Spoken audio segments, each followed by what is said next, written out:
All right, so I feel like I've caught up with jet lag a little bit. We're gonna try and hit the gym this morning. I got my water, I got my sneakers. We're gonna take a little walk, but look how beautiful it is, man. I tell you what, the heat is not so bad. It was like 103 yesterday, which was wild, and I was out like in the middle of the day, like 2 p.m. It's not nice, I'm not saying that, but because of the low humidity, because of the desert kind of dryness, it's not terrible. I actually didn't sweat a lot, so it was kind of interesting. But we're gonna hit the gym, try and get a shower, and we're definitely gonna get a shower, but try and hit the gym, kind of warm up the body and be mentally ready for the rest of the day. That's the plan.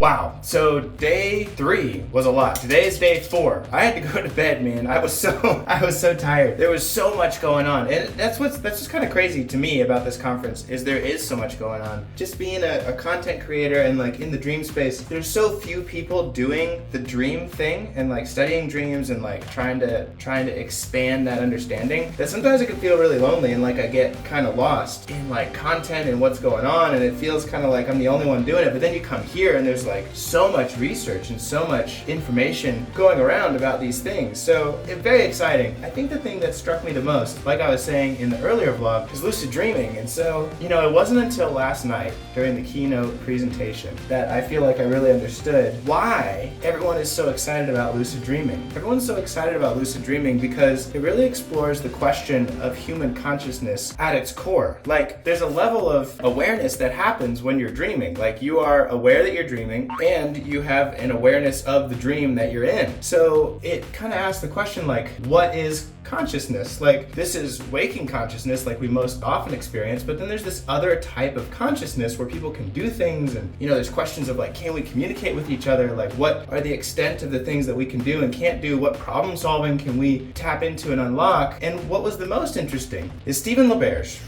right? Kind of like the godfather.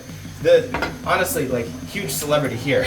Everyone is very excited about him and the things that he's doing. It was like being at a concert. Everyone was so stoked about seeing Stephen LaBerge. But in his keynote presentation last night, Stephen LaBerge talked about how in a lucid dream, his participants will signal that they're in a lucid dream. They'll do that by looking left, right, left, right. Now, what's interesting about a lucid dream is your eyes are not totally paralyzed while you're dreaming. So they will actually be able to see underneath the eyelids of the sleeping patient. The eyes will move left, right, and that will signal, hey, I'm dreaming. I'm in a lucid dream and I'm aware that I'm dreaming. And so they'll start the test. Now, what's very interesting is there's another test that they do, left, right, but if you do it that twice, left, right, that means I'm awake. And so what would happen, this is crazy, they would signal to the researcher, hey, I'm awake. And in the dream, they'd start taking off the electrodes that were measuring their brain activity, only to find out they were still asleep. They thought they had woken up as a false awakening, and they're signaling to the researcher, hey, I'm awake, the test is over, but they were actually still asleep in the dream. So it kind of questions like, what is dreaming, what is reality? It makes it seem like the only difference between dreams and reality, like subconscious consciousness and conscious consciousness, is tangible things. It seems like consciousness is the same, like it's the same level and extent of consciousness both when you're dreaming and when you're awake. It's just you're not moving, which makes you wonder, like, well, then is the dream reality any less real than the physical reality? It seems just as real, and it's just as impactful, and we can measure the benefits, we can measure the brain activity, we can measure the mental health improvements in people who are working through their lucid dreams. So I think I understand. To me, up until this point, lucid dreaming had just been kind of like, you know, people are really into it, you know, it's kind of a fad thing. It's like pop psych, right? Lucid dreaming, oh, it's kind of weird and cool. But I get it. Lucid dreaming and research into lucid dreaming is really, really impactful because it defines who we are as humans on a more basic and like ego depth level. That's insane. So a lot of other cool presentations gonna go to today. Hopefully I introduce you to someone new. I don't know who I'm gonna meet today, but I'll try and get someone on the vlog for you so we can talk about it and learn some new and interesting stuff. I think today I gotta talk to this guy, his name's Dr. Kelly. And to be honest, up until this point, Dr. Kelly has had the largest database of collected dreams anywhere until DreamApp. We have 2 million recorded dreams. He has, several 100,000. And so that shift has taken place. He doesn't know about us. I know about him. I've read about him. I'm really interested to go talk to Dr. Kelly, also very big name in the dream sleep community as well. So hopefully I get to talk to him. Maybe I can sit down with him for lunch. I don't know, but just all these amazing opportunities. Excited. Hit the gym this morning. Wow, looking swole, feeling good, took a cold shower. The jet lag is finally over for me, so I'm feeling like a normal human. So hopefully I won't have to consume as much caffeine. But thank you all for watching. I'll see you on the floor, man. Bye. I almost forgot. Day 4, fit check. Let's show you guys. Let's show you. Going a little bit casual. The usual, what you're used to seeing on the channel. The Vans, got the American Eagle ripped jeans today. And my good old, can you see that? You see that? Free your mind. Free your mind. Let's get it. My name's Ryan. I go by Skyfall Blind Dreamer on both YouTube and Discord. Discord servers I'm an admin or a moderator on. You can look up the Dream Cafe Discord server and the Lucid Discord server. On both of those, we teach people about lucid dreaming and how to have lucid dreams. How much do you lucid dream? Usually every night, though travel has impacted that. I've only had 2 lucid dreams at the conference, Monday and one today. One on Monday and one today. Yes. Nice. And Look. I usually lucid dream nightly, so normally at home I'll have at least one every night, and sometimes I'll have more than 1, 2, or 3. I've been lucid dreaming for 644 days, 643 nights now. Wow. Nice. Yep. Nice. So in a normal week, how much will you lucid dream? Like, what does that break down to? At least 7 times or more. Or more in a week. So you can lucid dream more than 1 time per night? I can. That's how I've been, creeping up my lucid dreaming count to get closer to the number of days I've been practicing. Wow. Nice. Gotta catch up somehow, man. Nice. Yeah. Well, if you would just for a second, like, introduce yourself, and you like run a Discord server and like all this stuff. Yeah. I don't run a server. I'm not. I don't run the paperwork or anything. Okay. But I'm an admin on a couple of servers. Yeah. We try to use more accurate information because a lot of what you can find online, particularly things like YouTube, Reddit, highly inaccurate. There's a lot of not great stuff out there. So we try to teach people more accurate stuff based on, people who taught me, for example, have a decade of experience apiece. So we're talking like 30 or 40 years combined experience in streaming among the people who actually taught me how to do it themselves. So, some of those people have actually looked into research and studies, so they're pretty well informed. Some people, it's just a lot of experience and also bouncing ideas off each other. So I kind of learned from an apprenticeship model myself. I learned from other people's experience, other people's knowledge, and bouncing ideas off people, learning from people, independent self-study, guided self-study. So people send me articles or guides, recommendations of things to read, and then I would read these things, and I would ask them questions, get ideas, bounce ideas off, and then try to figure out how things work, and then my own personal experience as a result. Wow, it's great. So it's like, wow, I'm learning so much about this. There's like a dream mentorship program almost, like you got. Oh no, it's nothing formal. Not formal, but it's like there's someone who's kind of taught you. Yeah, I would love to do actual lucid coaching. We apologize for the ambiance. We apologize for the fact that this hotel, which is a really classy place, is under construction at the same time that we're sitting here waiting on our lunch. Yeah, fantastic. Yep, I just won't be looking at it because one thing that you may not see from the camera is that I'm white. Yeah, which was another question that I'm sure people want to ask you. You probably get asked a lot. I do, trust me. I don't know if you mind describing a little bit how are dreams different for you? I mean, I guess you've never had... First, I'll describe to you my history, what I have, and how vision for me has been as a kid and getting older.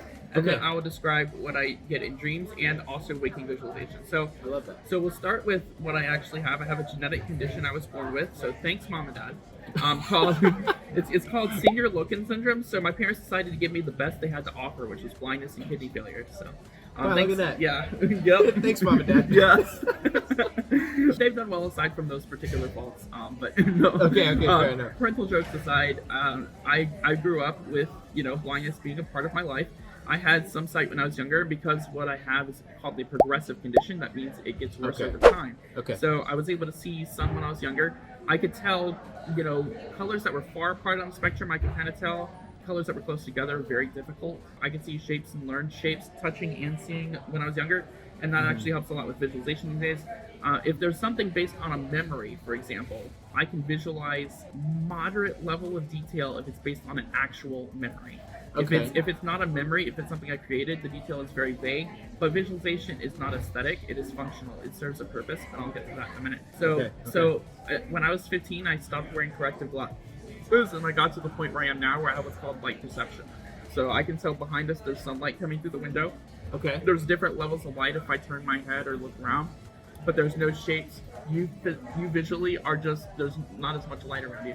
Like, you visually do not exist. You don't have shape. I'm blocking out the You're- light that's behind You're you. just amorphous. Like, you don't have any shape at all. There's just less light if I'm facing you directly than there is if I face a little away from you. Okay, all right. So how does it feel to know that visually you do not exist? Both comforting and terrifying at the same time. You know? Must be what death is like, right? I guess. I wish for that sweet release, but at the same time, it's terrifying. I will say one of my favorite things to do at the conference so far, just like in general meeting people, is like, I've never seen you before in my life. You make I really love so doing many that. hilarious jokes. I try. You'll make the pun like, oh, I see what you're saying. Yeah.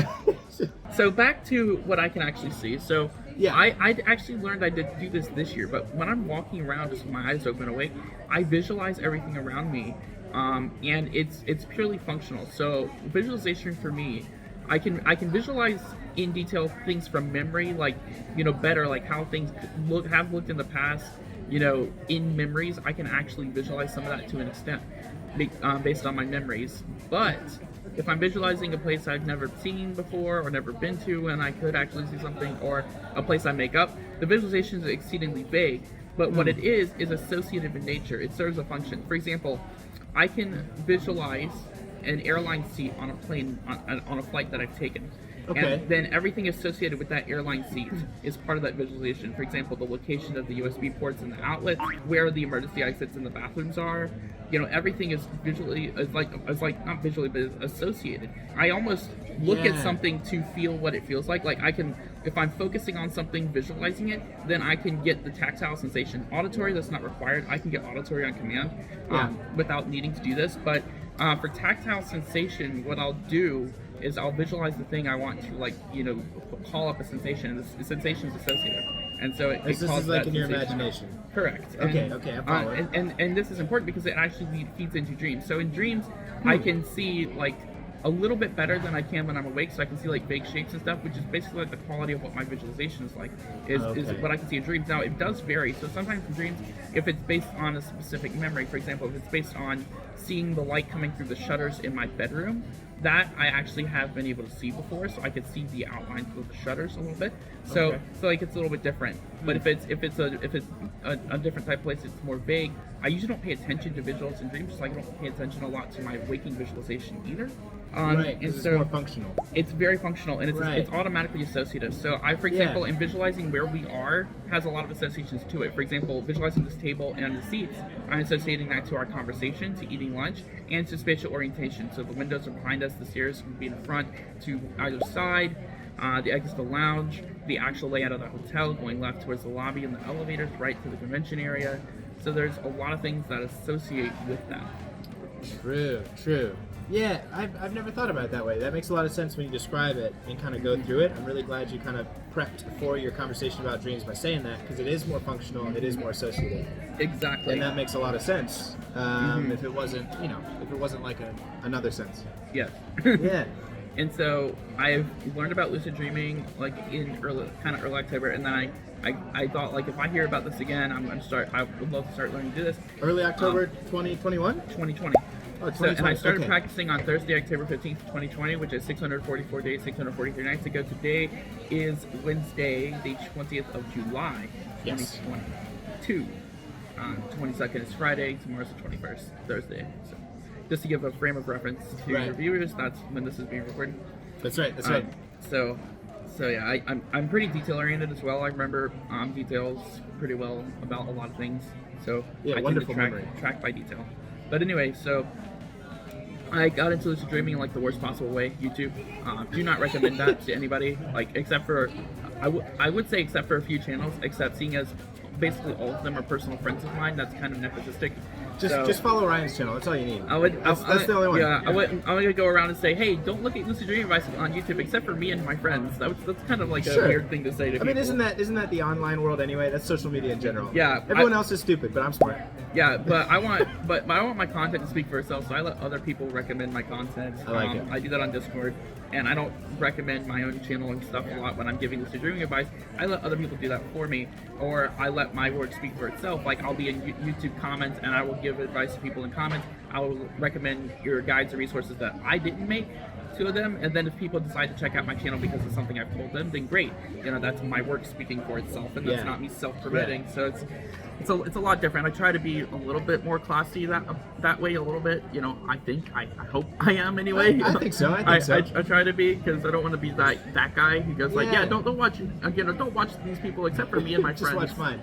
Yeah. So where do you recommend people if they want to kind of get an introduction to the topic, or maybe learn some techniques? So I would say Exploring the World Lucid Dreaming by Dr. Stephen LaBerge, Learn to Lucid Dream by Dr. Chris Delmarca, both good books. Got to see LaBerge here. I have Incredible. met LaBerge now twice at the conference. He's awesome. I've gotten a little bit of FaceTime with him. I met Dr. Lamarca Monday in the hospitality suite. We actually talked for like 20 minutes. It was amazing. LaBerge is hilarious because when he speaks in like his mannerisms, he reminds me of Master Oogway from Kung Fu Panda. That's funny. Well, LaBerge is hilarious because he has a sense of humor. I mean, let's be honest. He really does. He's so funny. And by the way, his talk last night was awesome. It was so It good. was hilarious. Well, he got that trophy. They gave I him know. this trophy. It was awesome. And he held it. I didn't see this. I'm explaining it. When he got the trophy, he held it down by his legs, making it look like it was his penis. Oh, really? He did that? And when everyone took the picture of him holding the trophy, he was holding it like it was his wiener. Oh, Lord. Have mercy. Dr. Stephen LaBerge for you. That's him. That's hilarious. You're cracking me up. That's why everyone was chuckling. Yeah, I was in the front row and I didn't see that. I wonder why. Huh. but yeah, but you're able to make the association. I can make the association because I have one of those. So nice. Yes, I can. Thumbs up for that. I could definitely do that. Anyway, so okay, back to lucid dreaming. Yes. All right. So LaBerge, wonderful. And he's got his works are pretty accessible. Like I've read some of his stuff. It's pretty. It's not too heavy. It's not too over the head of someone who's maybe not familiar with the scientific research. Although I like the heavy and over the head stuff because I can actually kind of track most of it. So I actually like that stuff as well.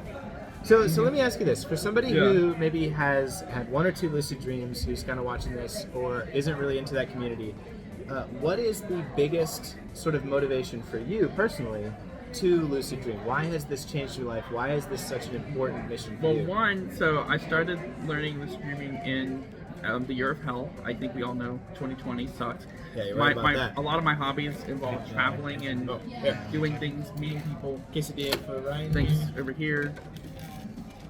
So my hobbies involve traveling and examining cities, transportation systems, and meeting people, which is really hard to do during a pandemic. So I'm stuck at home. I'm kind of stressed out, anxious. Just not down on the world a good bit. I think we can identify. 2020 was god awful for me. And I learned about lucid dreaming, and for me, it was like I imagine a lot anyway because I have a really hyper vivid imagination, and I can create things on command easily. So I was thinking, if I could do this with more proper sensation and dreams, and actually truly create my own worlds and explore them, that would be really awesome.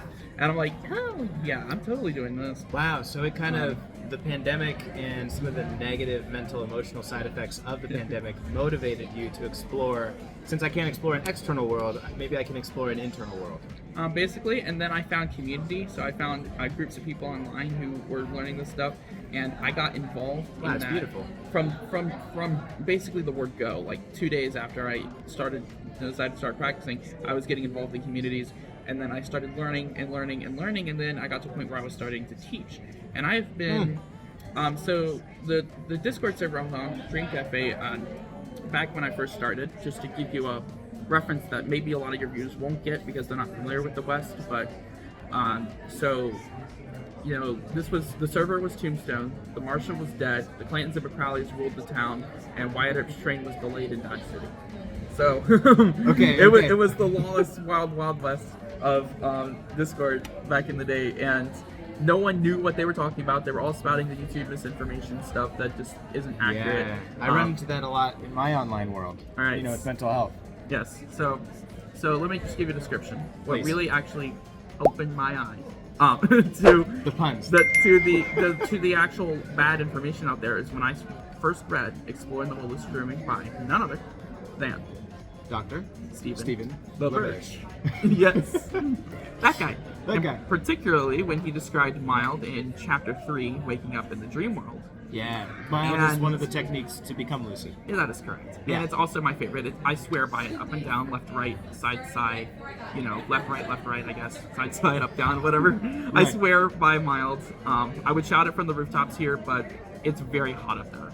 And so I just don't. It's like 105 today. It's yesterday, 100. yeah. It's 105 on the roof. It's 115 in the stairwell to get up to the roof. Yeah, no joke. No Yes, joke. it is no joke. Because I actually did walk up there, and I'm like, you know what? I'm just not gonna walk all the way to the top of the stairs because I started feeling it get really, really hot, and I was like, you It's a know. little spicy. I told people, you know, I think I'm gonna exercise the better part of valor here There you go. and Yeah. go back downstairs.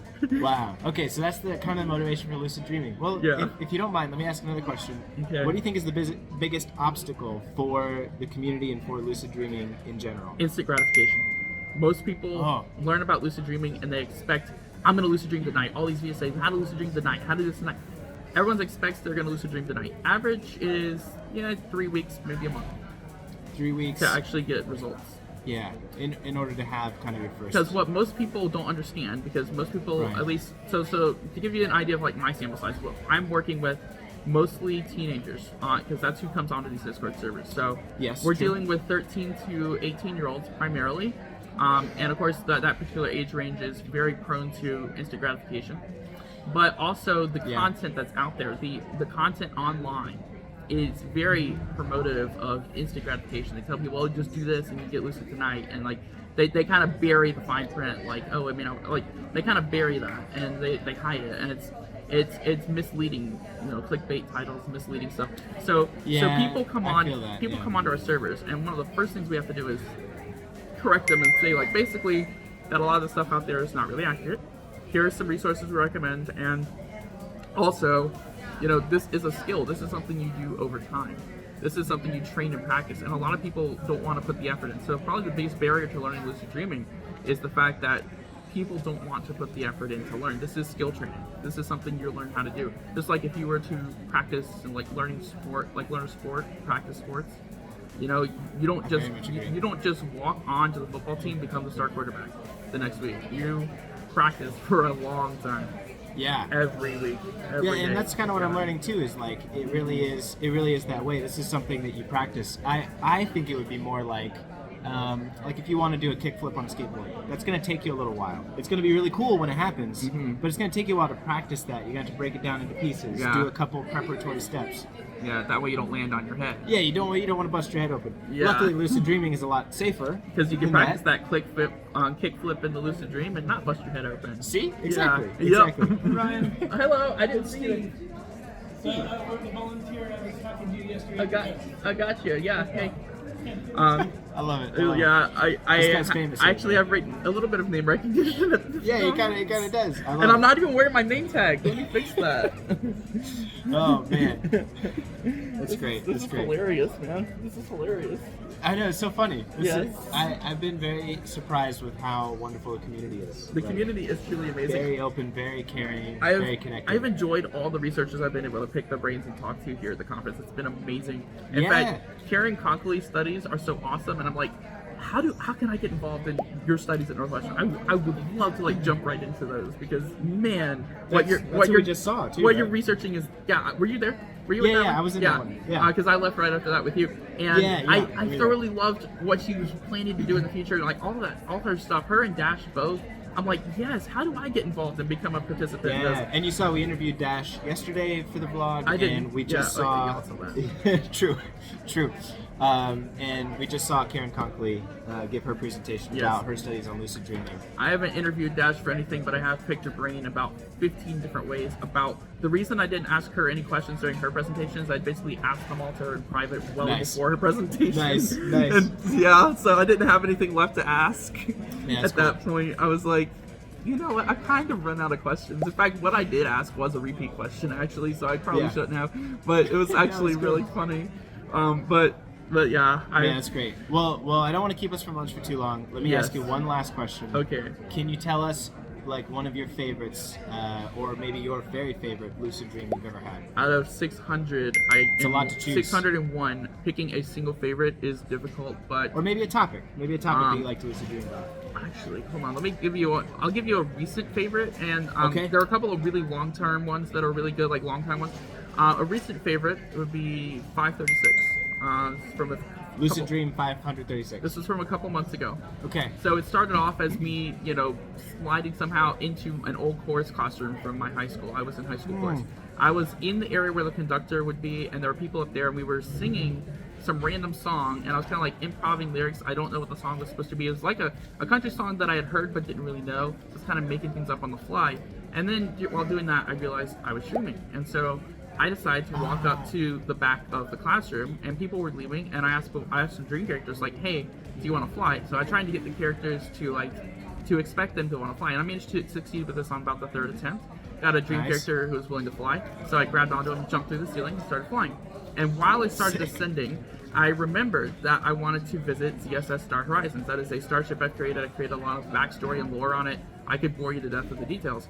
And so we're going Starship. I did a transporter protocol with like Star Trek, and we beamed into section 0500, which that is section 0, front quarter mile of the ship, center in the ship, deck 500. And we started walking up the corridors, and the corridors should be empty because this is the bridge area, so there should be a ton of people walking around up near the bridge. And so these are full of people. So I go in, computer, intercom bridge. And then I'm connected to a lieutenant on the bridge, and he says there's a code red scenario going on. And we're passing a turbo lift on the left side, and we're coming up to the cross corridor. And Well, I'm can trying I to ask push my you a way question? through. Yeah. When there's a code red situation going on the ship, did you anticipate that happening? Is that part of you having control over the dream, or is that just you participating? That's just part of in the spontaneous. Yeah, that one was a little bit more spontaneous, but it's also associated to the fact that there was a crowd there, because a crowd wouldn't just normally be there. So the crowd there already indicated that there would be some sort of something going on. And That's then, so interesting. And then here's the next bit. I was talking to a lieutenant on the bridge. Captain Augustus Hartley of the Star Horizons was unavailable. They didn't know where he was, and he should have been on the bridge during the emergency.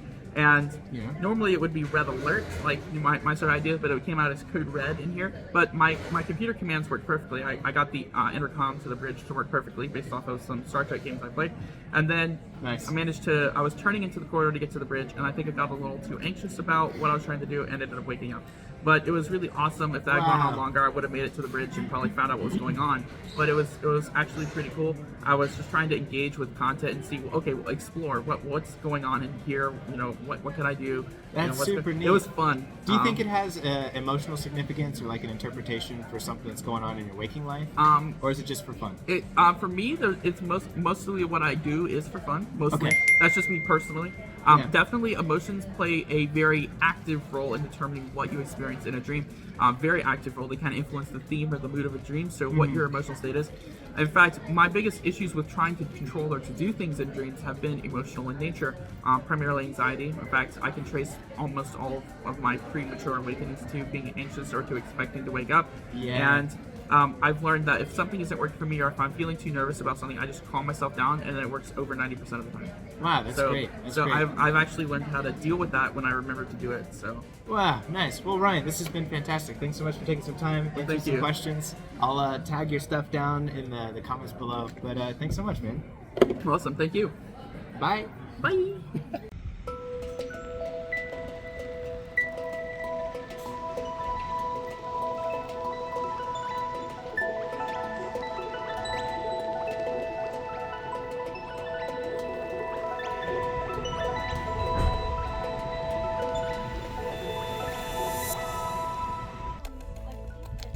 Beautiful.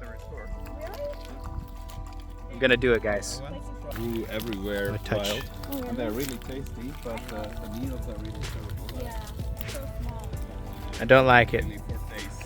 That's it, dude. That's a terrifying looking plant, man. Do not. Life advice: don't fall on a cactus, dude. That's horrifying. Horrifying. Don't do it. Look at this. Like, dude, if you fell on that, that would mess you up. Mess you up. Look at this guy. Look at that. All right, hold on. Let's see. There's a big old. Look at this one. That one looks fuzzy. Yes.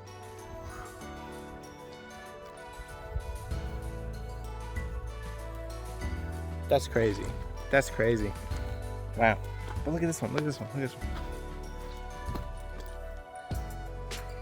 That is scary.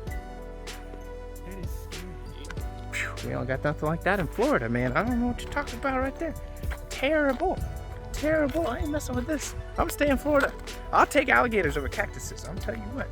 I'm like watching where I'm walking so carefully because if I trip and fall on a cactus, I'm not coming back home. I'm gonna die. Look at these guys. Who invited these guys? Who invited those guys?